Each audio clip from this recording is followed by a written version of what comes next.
वो खिलाड़ी जिसके पास जेवलिन खरीदने के पैसे नहीं थे, जिसके पास कोई स्पॉन्सर नहीं था, जिसको गवर्नमेंट की सपोर्ट हासिल नहीं थी, उस खिलाड़ी ने पाकिस्तान का नाम दुनिया भर में रोशन कर दिया, अरशद नदीम।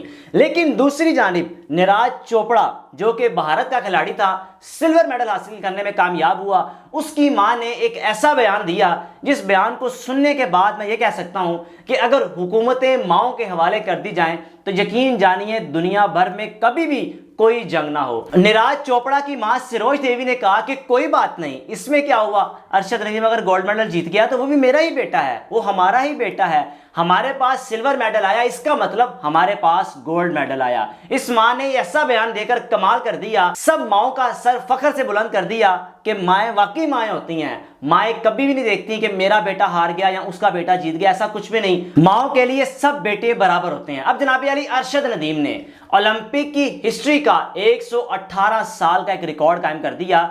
जबकि एक ओलंपिक स्टार्ट हुई है, आज तक इतनी तेज रफ्तार से जेवलिन कोई भी नहीं फेंक पाया। इससे पहले जब पिछले साल नीरज चोपड़ा भारत का जो खिलाड़ी है वो गोल्ड मेडल लेने में कामयाब हुआ तो उसकी भी इतनी तेज रफ्तार नहीं थी। 118 साल का रिकॉर्ड कायम किया इसने अरशद नदीम ने, जिसकी रफ्तार 92.7 थी। वो खिलाड़ी जिसका ताल्लुक मियां चन्नू से है, एक ऐसे इलाके से जहां पर शायद इतनी तालीम भी ना हो, इतनी सेहत भी ना हो, खिलाड़ियों के लिए कुछ मैदान भी ना बने हो। उस खिलाड़ी ने वहां से निकला और सब लोग इसका मजाक बनाते थे। सब लोग कहते थे कि ये क्या कर रहा है, किस तरह कामयाब होगा, किस तरह गोल्ड मेडल लेकर आएगा।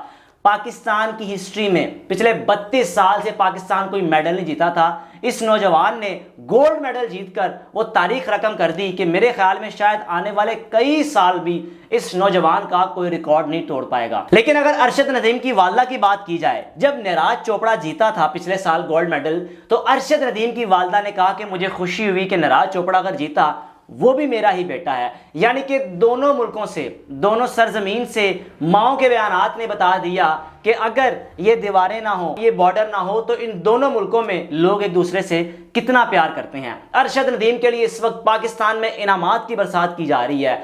लेकिन अफसोस का आलम यह है कि कहा जाता है कि जीत के कई बाप होते हैं लेकिन हार यतीम होती है। आज अरशद नदीम जीत चुका है। अरशद नदीम के पूरे पाकिस्तान में इनामात अनाउंस किए जा रहे हैं। कभी कोई अनाउंस कर रहा है, कभी कुछ अनाउंस कर रहा है। अल कबीर ग्राउंड के जो मालिक है उन्होंने उनके लिए एक प्लॉट अनाउंस कर दिया हुआ है। जेडीसी अल शेख उन्होंने एक आल्टो गाड़ी अनाउंस कर दी है। यानी कि मुख्तलिफ लोग, कोई 5 लाख, कोई 10 लाख, और इनामात की बरसात हो रही है। क्या हुआ कि भाई वो जीत कर आया। जब वो पाकिस्तान से जा रहा था उसके पास कोई स्पॉन्सर नहीं था। अरशद नदीम जब वहां पर जीता, 92.7 तेज रफ्तार से जेवलिन को फेंका, तो उसके बाद किस तरह वो गले लगकर होता रहा उन पाकिस्तानियों के वहां पर, क्योंकि अपना तो कोई था नहीं वहां पर, पाकिस्तानी थे। पाकिस्तानियों के साथ गले मिलकर उसने अपनी उस खुशी को एंजॉय किया।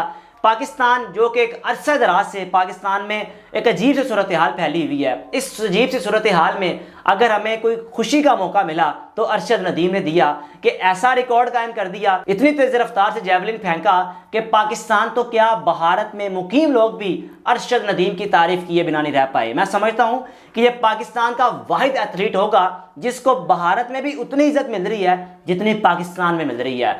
भारत में लोग अप्रिशिएट कर रहे हैं क्योंकि इसके पास तो जेवलिन खरीदने के पैसे नहीं थे। आज से 6 माह कबल अगर चले जाए तो 70 से 75 हजार का जेवलिन होता था। मियां चन्नू अपने गांव में जिस तरह ये निकलता था, लोग कहते थे कि किस तरह कामयाब होगा, किस तरह ये पेरिस पहुंचेगा, किस तरह ओलंपिक का हिस्सा बनेगा।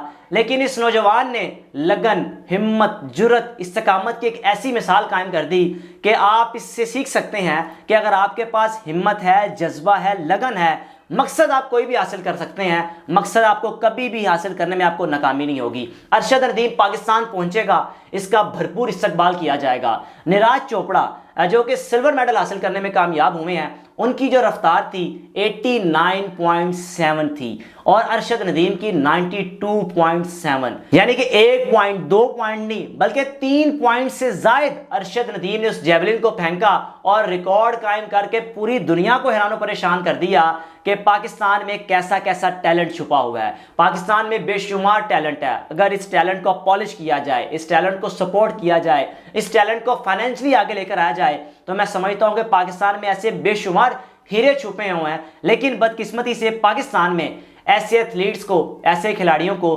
गवर्नमेंट भी सपोर्ट नहीं करती। ये लोग अपने सर पर, अपनी जिम्मेदारी पर, अपने पैसों पर जाते हैं ओलंपिक्स और वहां जाकर जिस तरह इस शख्स ने पाकिस्तान का नाम रोशन किया, मैं सलाम पेश करता हूं। लेकिन बदकिस्मती से बात फिर वही आ गई कि जीत के कई बाप होते हैं लेकिन हार यतीम होती है। अरशद नदीम और अगर निराज चोपड़ा की बात की जाए, ये दोनों बहुत अच्छे दोस्त हैं। इन दोनों की बहुत अच्छी दोस्ती है, इनकी बातचीत भी होती है, इनका आपस में राब्ता भी है। और अरशद नदीम को जब ये जीता तो निराज चोपड़ा ने आकर गले मिलकर शाबाश दी और मुबारकबाद दी। मैं समझता हूं कि खिलाड़ियों को ऐसा ही होना चाहिए। एथलीट जितने भी खिलाड़ी हैं दुनिया भर में, ये पैशन ऐसे ही होना चाहिए कि अगर आप जिसके साथ लड़ रहे हैं यानी कि मुकाबला कर रहे हैं और आप हार जाते हैं, बजाय इसके कि आप गुस्से का इजहार करें, परेशान हो, बल्कि जीतने वाले को अप्रिशिएट करें और एक स्पोर्ट्समैनशिप की मिसाल कायम करें कि भाई आप मुझसे तेज रफ्तार निकले, मैं आपको शाबाश देता हूं। वही किया निराज चोपड़ा ने। और निराज चोपड़ा की मां ने ये अल्फाज जब कह दिए